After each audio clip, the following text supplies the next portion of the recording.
Kining adlaw nga igpapahulay para sa mga Hudiyo, mao gini ang usas pinakaimportanteng adlaw aron sila makigrelasyon sa Ginoo.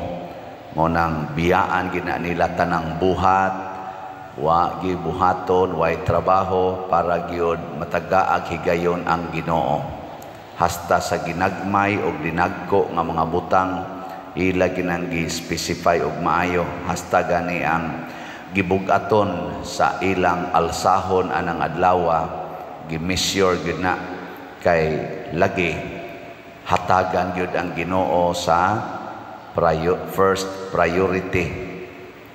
Karon si Kristo pag-abot na niya, gibuhat niya ang wa gitugot sa mga tao ni adtong panahon na panahos adlawng igpapahulay niya unsa maning wa gitugot kining pag-ayo ug masakiton. Gusto nila nga gikan sa adlaw nga unang adlaw sa semana hangtod sa ikaunom maura na gyud ting ayos masakiton, pero ang kanang ikapito ting pahuway dili angay ang mga masakiton nga muduol aron tambalan sa mananambal. Si Jesus iyang gitambalan. Hunahuna ako no og kamo pa adtong panahon na mao'y naglibot ni Jesus. Masuko mo niya nagiayo ang tao o malipay? Di ayo niyo hunahuna ang karon kita kamo pabas-una ba nga importante kay na ninyong adlawng ipapahulay. Ano ba? Para nilang mama sa una, aning mama, kanang panahon sa Berni Santo, dili mami pagawason ana.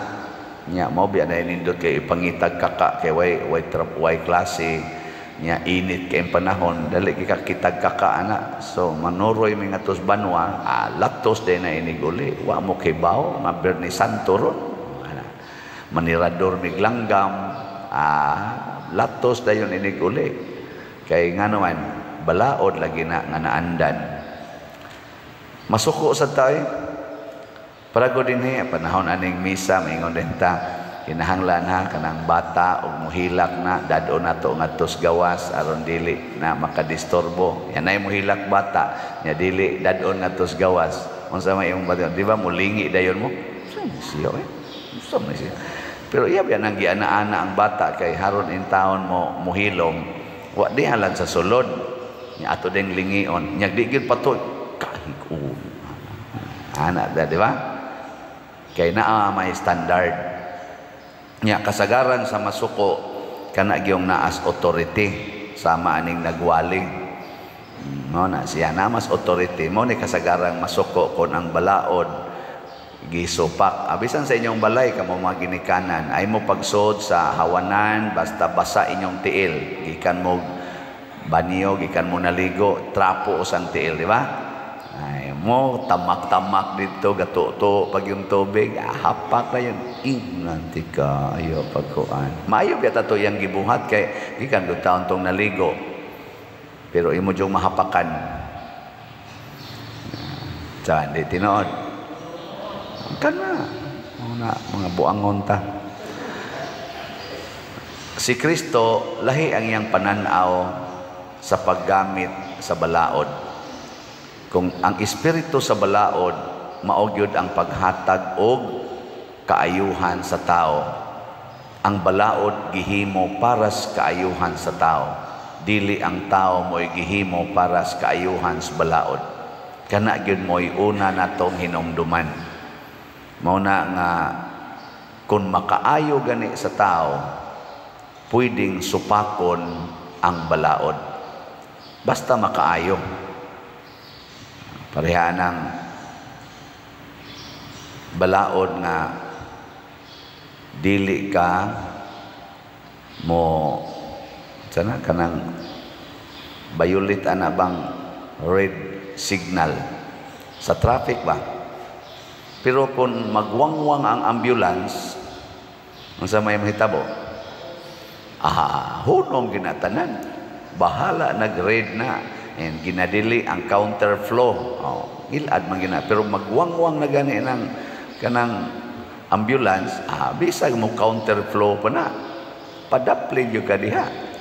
Nga naman, para sa kaayuhan sa tao. Wa man to magwangwang para sa iyang kaayuhan ang driver. Ug masakpan sa na siya, patindakuan niya priso. Ang kaayuhan sa pasyenteng gida, dili pwedeng langay-langayon, way balaod nga dili angay supakon basta kaayuhan as tao. Karon, pananglitag kaanakon ang kabit sa imong bana, porti kini mong lagutan nya ikaw ra gyud mo oy gipahibaw kay imong bana to ama sa abroad nya namabdos man in taon ning kabit nya ikaw ra man gyud makahatod sa ospital ingnon kas imong bana day galisod ang akong kabit kaanakon, pwede imong i-assist da ngadto sa ospital. Sige, unsa man mutabang ka o dili, pero naa nang standard nga balaod ha, sala ning imong gibuhat, kabit guna nimo, pero karon naglisod way makatabang ana ikaw ra gyud tawagan ka sa imong bana unsa man imong atimanon ang kabit nga kaanakon nga galisod o dili. Tubag.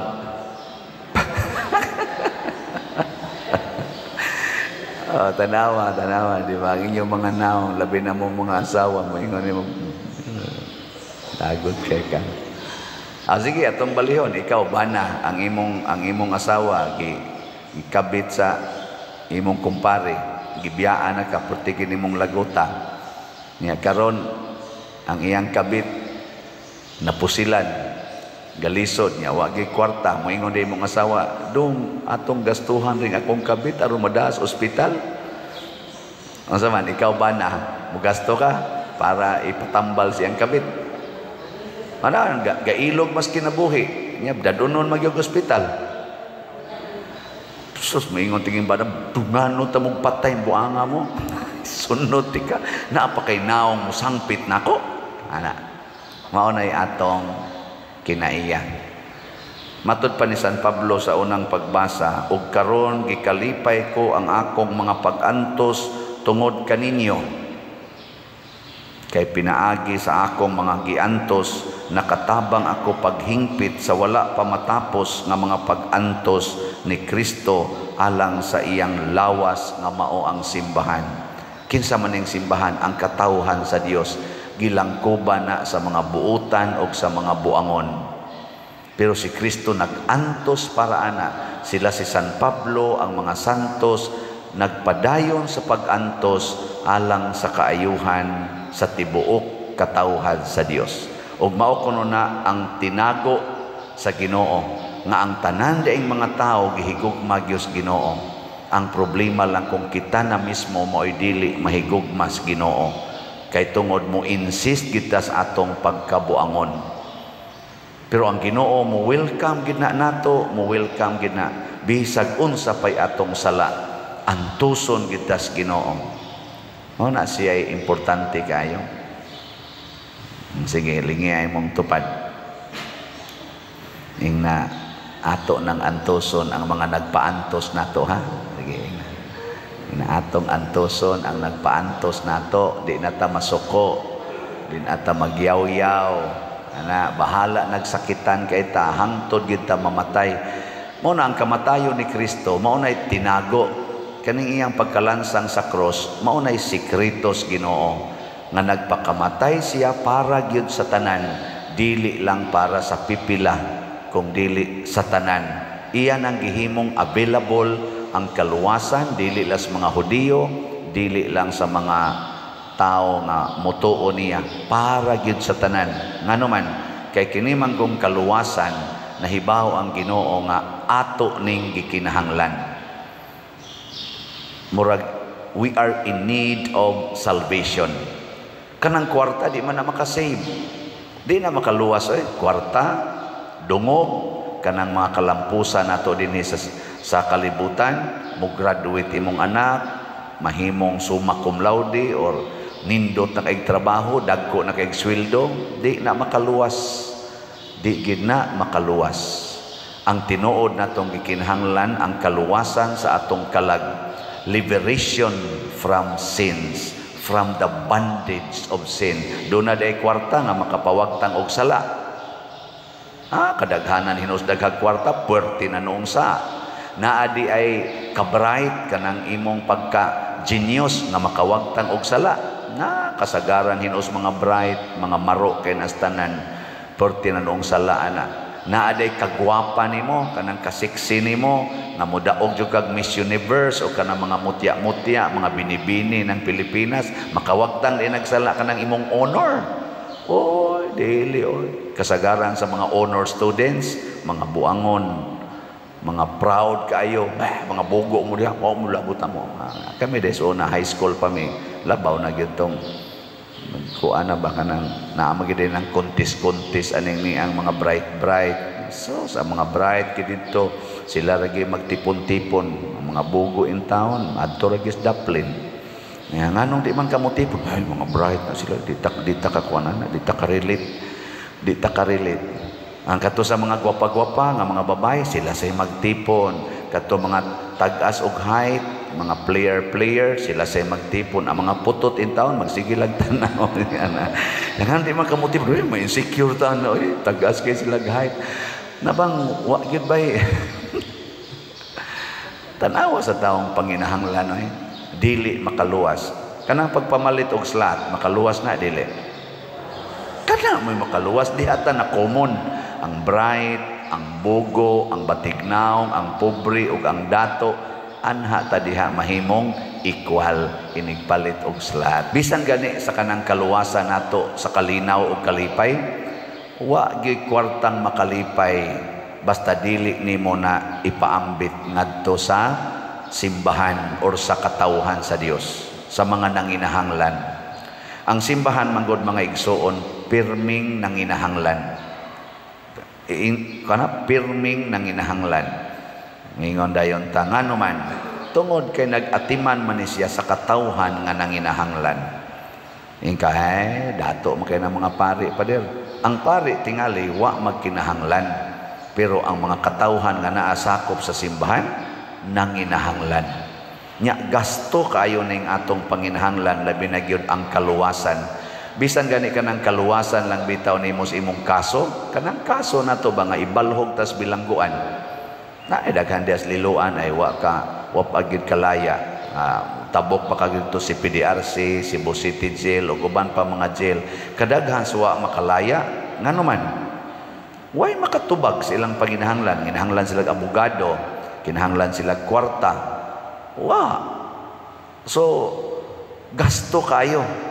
Imo nang gasto ag abogado, gastuhan nimo kwarta, panginahanglan pa dito, gasto kayo ang kaluwasan bisan na lang ang atong kalipay, gasto kay nastanan. We need to use money for salvation. Si Kristo nigamit sa siyag kwarta, pero ang kwarta nga iyang gigamit mao ang iyang dugo, mao nay bahandi nga iyang gigamit, ang iyang dugo aron kita maluwas. Di na mabayran bisag pila ka milyon, pila ka bilyon na kwarta. Lingian na imong tupad. Ing nabayran ti kag 1 billion, ihawon ti ka. Gi kono, ing na. Ambot musugot na abay musugot ana. Na? Ako na imo ingon bayran ti kag 3 billion, putlon ko na imong liog karon dayon ako bahala na Iunay lang na diha putol sa imong liog kanang pagpaagas og dugo, ang pagantos og ang pagpakamatay maunay bahandi nga kinadak ang gigamit sa Ginoo nga matud pang San Pablo mauni ang tinago sa Ginoo. Grabe kayo ang iyang pagmahal nato. Mo nang nakaingon ta diri sa atong salmo responsorio, diha sa Dios anaa ang akong kasiguruan ug ang akong himaya. Siguro gitang maluwas basta mukuyog tas Ginoo kay nagpakamatay na siya para nato. Siya nga tag-iya sa tanan, siya nga maoy labing gamhanan sa tanan nga nothing is impossible with him. Iya jong gipruibahan nga magpakamatay siya para sa atong panginahanglan. So kita sad ato sa nang buhaton.